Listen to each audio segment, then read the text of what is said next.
Justice میاں گل حسن اورنگزیب صاحب نے اس کی سماعت کی ہے۔ عدالت کے چند سوالات تھے۔ پہلا سوال یہ تھا کہ یہ لاسٹ کب ریلیز ہوئی ہے۔ صنم جاوید عدالت کو بتایا گیا کہ کل شام تقریباً 5:30 بجے ریلیز ہوئی ہیں، اور ان کو اس کے بعد ریلیز ہونے کے بعد کورٹ پریمیسز سے ان کے لائر کے آفس کے باہر جب پولیس اکٹھی ہو گئی اور پولیس سے پوچھا کہ اس مقصد کے لیے آئے ہیں، تو بغیر کسی لیگل جسٹیفیکیشن، لیگل بیسز یعنی کہ کوئی ایف آئی آر یا کسی وارنٹ آف اریسٹ کے بغیر جو ہے وہ زبردستی پولیس اغوا کر کے لے کے گئی ہے۔ اس کے بعد عدالت نے پوچھا کہ ان کا بیک گراؤنڈ جو ہے وہ کیا ہے کیسز کا۔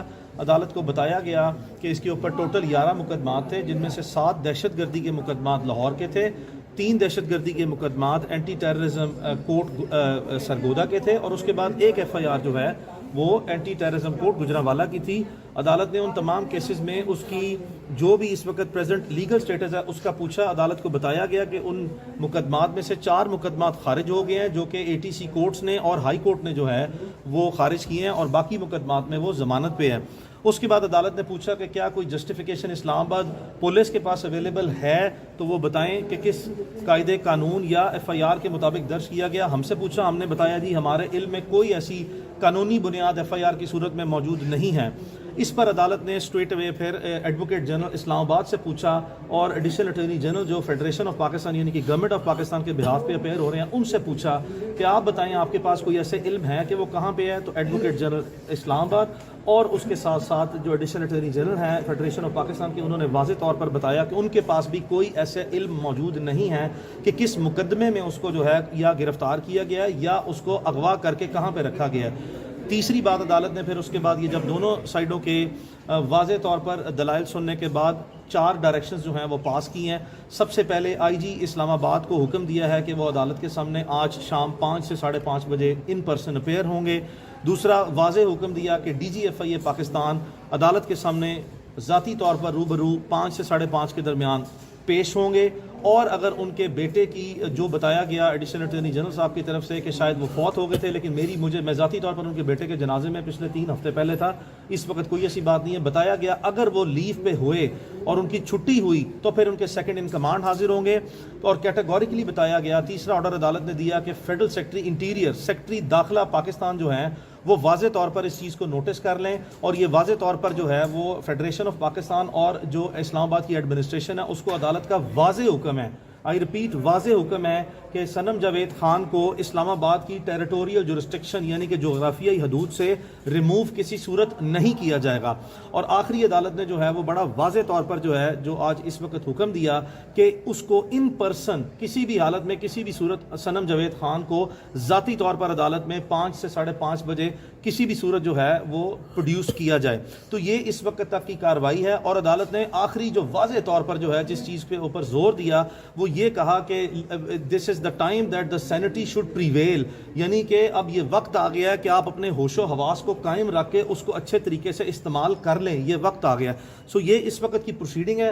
ہماری امید ہے کہ جو بھی جس طریقے سے بےہودہ طریقے سے جو ہے وہ اس کو اغوا کیا گیا، اس کے بعد حبس بیجا میں رکھا گیا، اور جن پولیس والوں نے اسلام آباد کے یہ اپنی غیر قانونی احکامات جو ہیں اس کی جو بجا آوری کی ہے، ان کی لازمی طور پر جو ہے وہ عدالت آج اس کی کوگنیزنس لینے کے بعد جو ہے ہماری استدعا ہوگی کہ نہ صرف یہ کہ اس کو ریلیز کیا جائے بلکہ ان لوگوں کے خلاف جو ہے وہ تادیبی کارروائی کے ساتھ ساتھ فوجداری مقدمہ، آئی ریپیٹ فوجداری مقدمہ زیر دفعہ 365 کڈنیپنگ اور ابڈکشن کا جو ہے وہ بھی ایف آئی آر جو ہے وہ ان کے خلاف غیر قانونی طور پر صنم جاوید کو اس کے وکیل یعنی کہ میرے دفتر کے باہر سے ان کو غیر قانونی طور پر اغوا کرنے کی مقدمہ بھی درج کیا جائے۔ یہ ساری استدعا عدالت کے سامنے رکھی جائیں گی۔ سر یعنی یہ بہت بڑی خبر ہے کہ ان کو بلوچستان نہیں لے جایا جا سکتا، ایک طرف ان کو پیش کر دیا گیا ہے بلوچستان لے جانے کے لیے، تو اگر وہ جج اس طرح کا حکم دے۔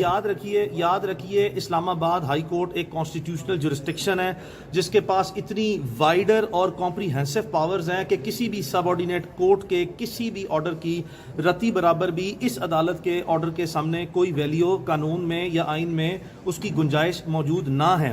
تو ہمیں اس وقت جو ہے وہ علم میں یہ نہیں ہے کہ آپ ہی بتا رہے ہیں کہ اس کو کسی بلوچستان کے مقدمے میں کو پیش کیا گیا یا وہ پیش کی جا رہی ہے، ہمارے علم میں کوئی ایسی بات نہیں ہے۔ ہم چونکہ صبح سے یہاں پہ بطور اس کے وکلاء یہاں پہ موجود ہیں اسلام آباد ہائی کورٹ میں، صبح 10 بجے سے ہم یہاں موجود ہیں، کوشش کر رہے ہیں پٹیشن فکس ہو۔ جی تو آپ نے میاں علی اشفاق صاحب کی گفتگو سنی۔ کل سے جو صنم جاوید کے والدین ہیں وہ یہاں پر موجود ہیں. سنم جاوید صاحبہ کے حوالے سے بڑا اہم فیصلہ آیا ہے کہ ان کو اسلام آباد کی حدود سے باہر نہیں لے جایا جا سکتا. سنم جاوید صاحب کے والد بھی یہاں پر موجود ہیں.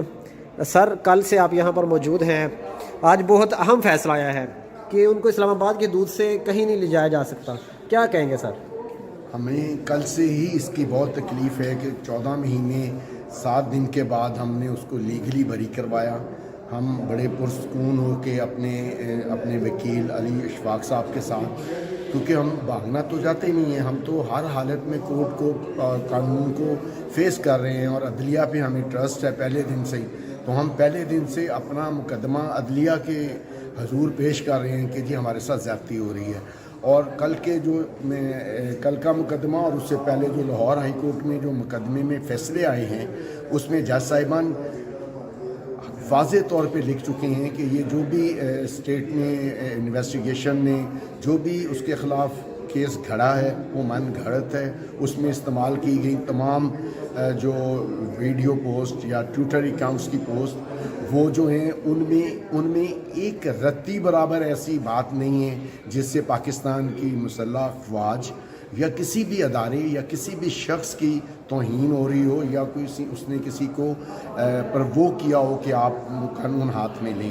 اور انہوں نے لاہور ہائی کورٹ نے بھی اپنی اس کی ساری ایویڈنس دیکھ کے ان ایویڈنس کو ناقابل اعتبار اور جعلی, یہ عدالت کے الفاظ ہیں, جعلی اور اس طرح بہت سا ڈکلیئر کر دیا تھا. اور کل والے جج صاحب نے بھی ان کو قابل اعتبار نہ سمجھتے ہوئے اس کو اس مقدمے سے بری کر دیا. اور یہ لوگ کل رات کو 6 بجے کے قریب اس کو پھر وہاں سے گرفتار کر کے لے گئے. اور ابھی تک ہم صبح سے یہاں آ کے بیٹھے ہیں, ساری رات ہم تمام تھانوں میں ڈھونڈتے رہے.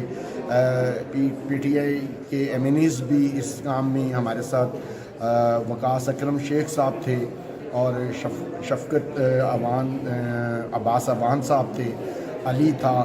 ہم سب سارے تھانوں میں ان کو ڈھونڈتے رہے مگر ہمیں وہ کہیں نہیں ملی.